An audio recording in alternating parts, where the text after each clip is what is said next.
Russia's glide bombs are the nightmare of Ukrainian infantry. They weigh tons. They're dropped from dozens of kilometers away, and they're almost impossible to intercept. This week, Sweden delivered something that doesn't stop the bombs. It stops the planes that carry them, and that changes everything. It's just 16 jets. Not hundreds, not an armada, 16 used aircraft pulled straight from the Swedish Air Force's own inventory. On paper, that's a drop in the ocean. Russia flies into this war with thousands of combat planes. And yet, right now, inside the Russian General Staff, someone is bent over a map, trying to understand how exactly these 16 aircraft are supposed to break a tactic that's been working for over a year. The answer has almost nothing to do with the jets themselves. It has to do with a road. With a missile, you can't outrun. And with an aircraft, Russia only has a handful of left. To understand why 16 jets are making Moscow nervous, you first have to understand what the sky over this front has looked like for the past 2 years. And honestly, it hasn't been a battle. It's been a one-sided affair. Picture a Ukrainian position, a trench dug into the black earth of the Donbass held by soldiers who haven't slept properly in weeks. Somewhere above them, beyond the horizon, 40-50 kilometers away, a Russian Su-34 is circling. They can't see it. They can't hear it. And above all, they can't reach it. What can reach them is what it drops. A glide bomb is not some high-tech wonder weapon.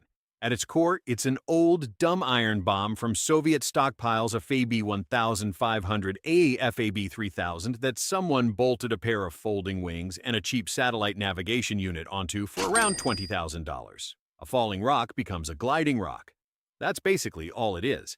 But that rock in its heaviest form weighs 1.5 tons, more than a ton of it, pure explosive. And when it lands, it turns everything within a good 200 meters into a moonscape. According to NATO's own think tank, the Joint Air Power Competence Center, the heaviest version can punch through 3 meters of reinforced concrete and destroy bunkers 20 meters underground.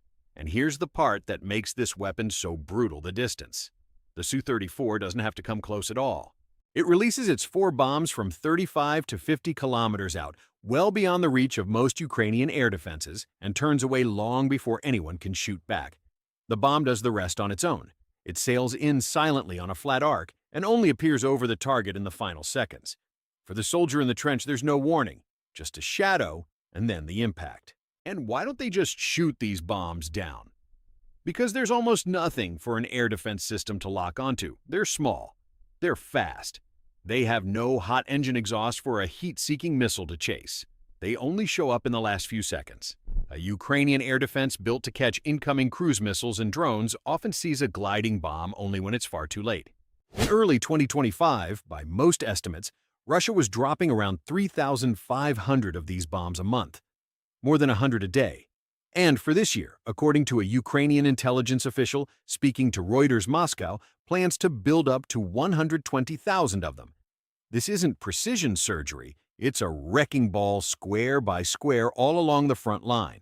For the men in the trench, this meant a kind of war that courage can't answer. You can repel an assault, you can take out a tank, but you can't shoot back at something that comes from 50 kilometers away and that you never even see. That's exactly how Russia stopped Ukrainian offensives over the past 2 years before they even began. The glide bomb became the door opener for every Russian push, first the rain of steel from the air, then the infantry behind it. In battles like the one for Avdiivka, it was precisely this pattern that ground Ukrainian lines down. And Ukraine. For a long time, it had almost no answer. F-16S arrived, Mirage jets arrived, but they changed surprisingly little about that one deadly equation. Because the real problem was never just which jets Ukraine flew.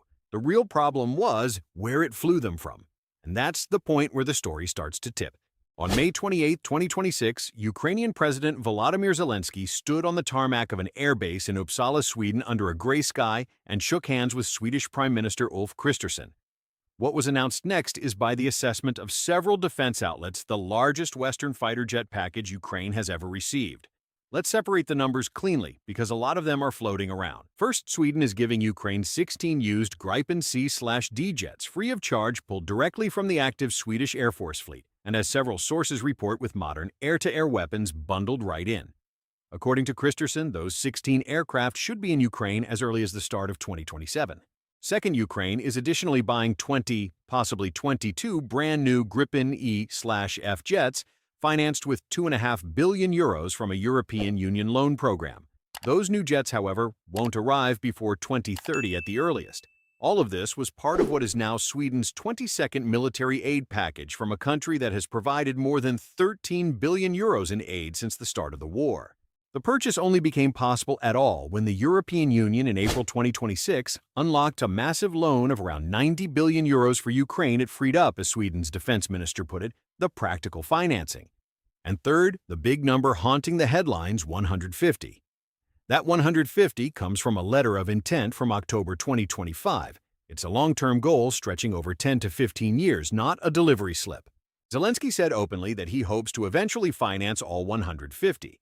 But the honest tally for the near future is 16, now 20 later. Until now, Ukraine has been flying a patchwork of donated F-16S French Mirage 2000S and worn-out Soviet jets. That Ukraine is betting specifically on the Gripen is not some accident of politics. Back in 2023, Ukrainian pilots test flew the aircraft and came back with glowing reviews. One of them, call-sign Karaya, later wrote that the Gripen is the only jet in the world he'd sell his soul for. Pilots across Europe describe it as the most pilot-friendly Western fighter in service, and for a country losing its air crews at an alarming rate, that human factor is worth its weight in gold. When the deal was announced, Saab's stock shot to the top of the European market. And still, and this is the astonishing part, those 16 Swedes are enough to put a frown on Moscow's face. Why, the answer begins with the missile that comes in the package, the Meteor. And the Meteor is no ordinary air-to-air missile. Sweden was one of the partners that built it from the start. Gripen and Meteor aren't a pair bolted together after the fact. They were made for each other. Most missiles work like a sprinter. They blast off the rail with a rocket motor, burn through all their fuel in a few seconds, and after that, they just coast, slowing down toward the target. The farther the target, the more exhausted the missile is at the end, and an exhausted missile is something a pilot can shake off by braking hard at the right moment. The Meteor doesn't work that way. It uses a ramjet, basically an engine that keeps burning the whole time, one whose thrust you can control like a gas pedal.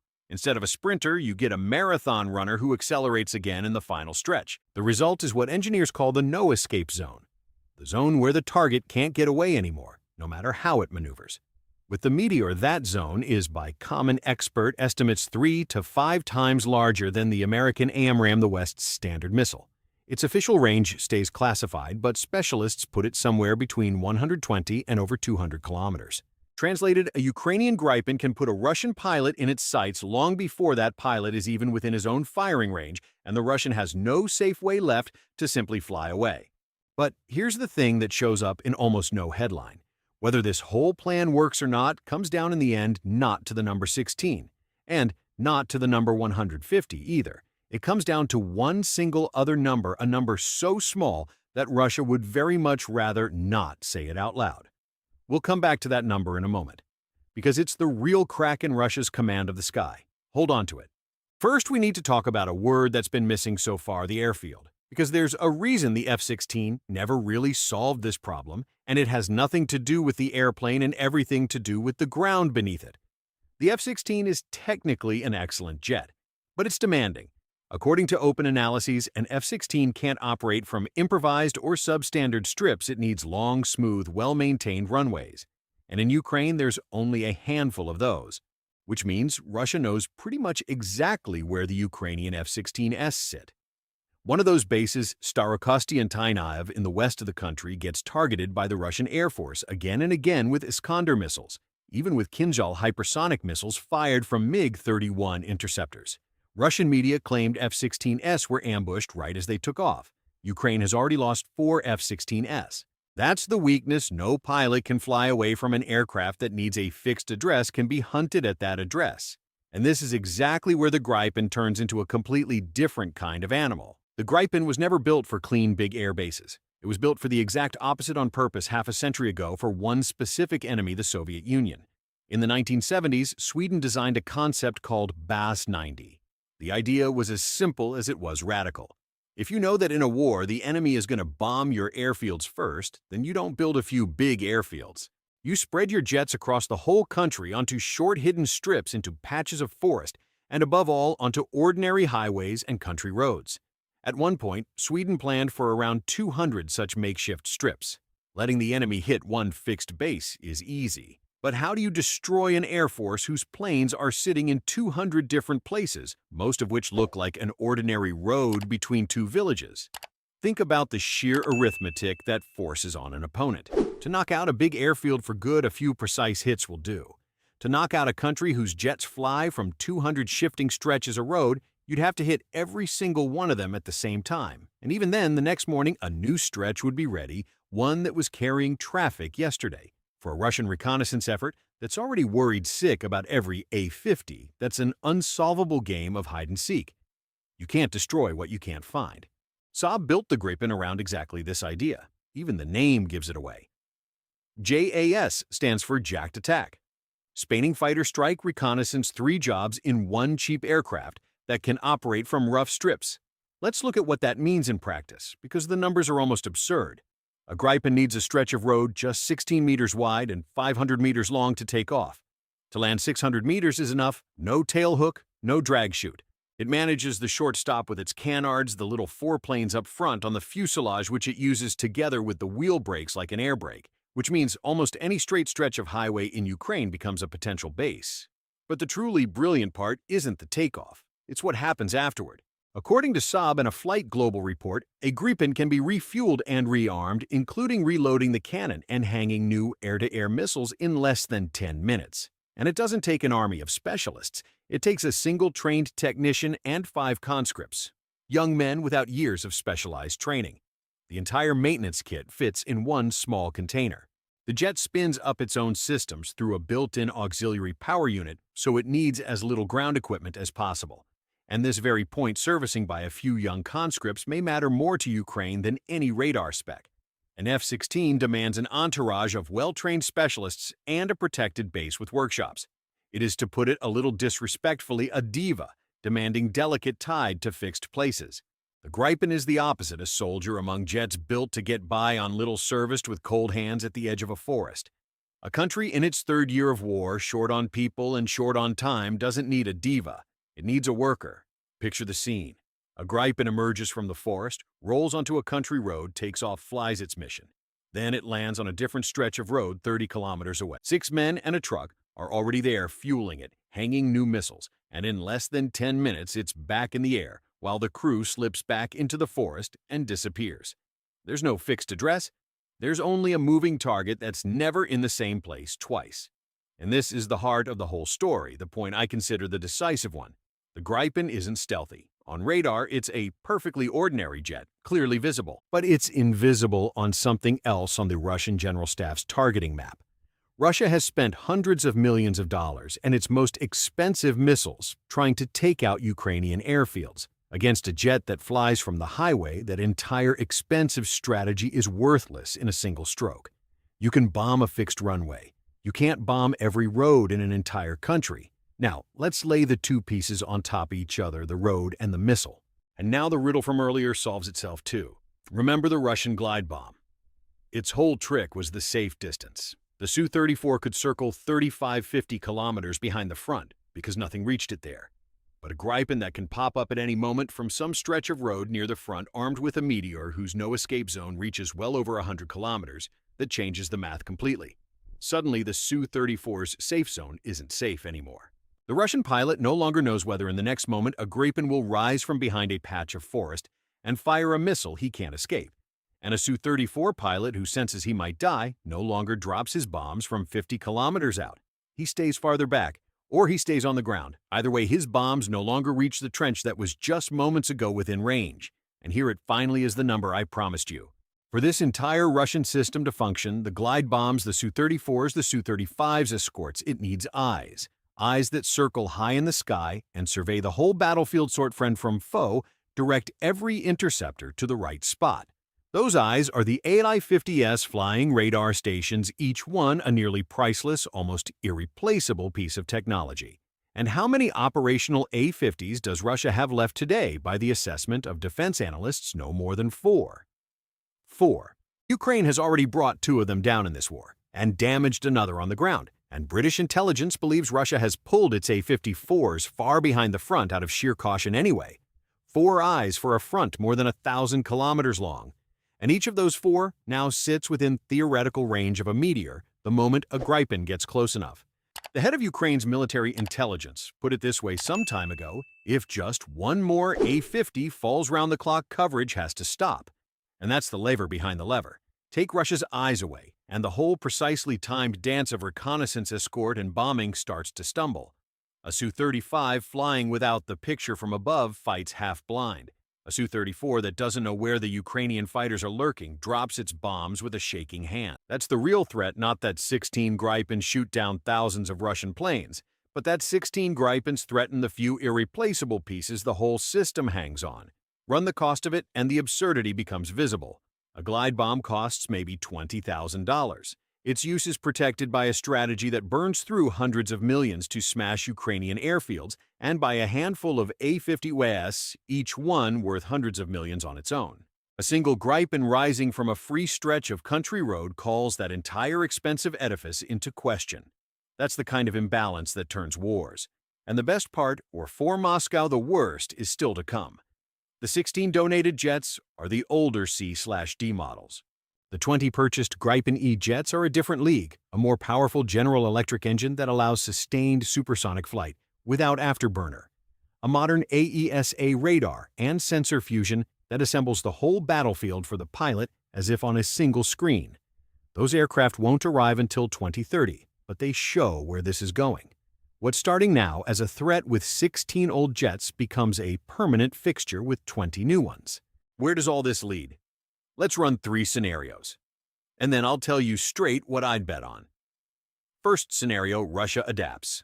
Moscow pulls its A-50s back, even farther replaces some of their eyes with cheap reconnaissance drones and satellites, and simply keeps the Su-34s at a greater distance.